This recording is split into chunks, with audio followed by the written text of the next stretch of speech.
Sont présents aujourd'hui ceux qu'on n'a pas voulu écouter, c'est-à-dire le peuple qui, pacifiquement, mais avec toujours la même fermeté, dit « ça va pas, la réforme territoriale, elle a été faite avec des gens qui, dans des bureaux, derrière des technocrates, ont avalisé des trucs, et puis finalement, qu'est-ce qui se passe ?» On était les seuls en Bretagne, en France, à être considérés par tous les observateurs comme la région où ça se passait mal et où il fallait revoir quelque chose. On est les seuls à l'arrivée où on n'a rien revu. Rien revu. C'est-à-dire Bretagne d'un côté, 4 départements, Pays de la Loire de l'autre, et on appelle ça des régions à dimension européenne.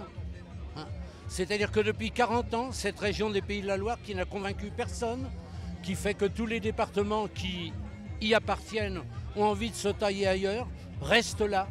Et qu'une Bretagne a 4 départements avec sa vocation maritime qui pourrait être complétée par celle de la Loire-Atlantique, eh bien, vous restez avec votre 4 départements. Et on essaye de nous prouver que le statu quo est une bonne chose, alors que partout en France, on a prôné des grandes régions à dimension européenne. Et quand on dit grand, c'est pas seulement géographiquement, c'est pas un problème de nombre d'hectares. Une grande région, c'est une région de 4 400 000 habitants.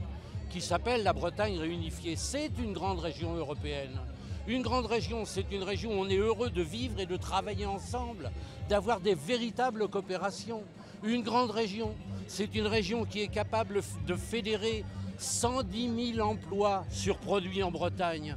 Combien d'emplois sur un label produit en Pays de la Loire? Personne n'osera jamais le faire. Et on nous dit, vous êtes des rêveurs, vous êtes des artistes, vous êtes des nostalgiques. Nous ne parlons que de réalisme, que d'économie, que d'identité ouverte sur le monde. Et c'est pour ça que je suis là. Morvan-Lebesgue disait « Breton, Français, citoyen du monde, qui me dénie une seule de ses identités, m'exclut de la communauté. » Et aujourd'hui, la France, qui est mon pays, et je suis un républicain français, m'exclut de la communauté bretonne. C'est minable, alors que ma culture, c'est Xavier Graal et Victor Hugo.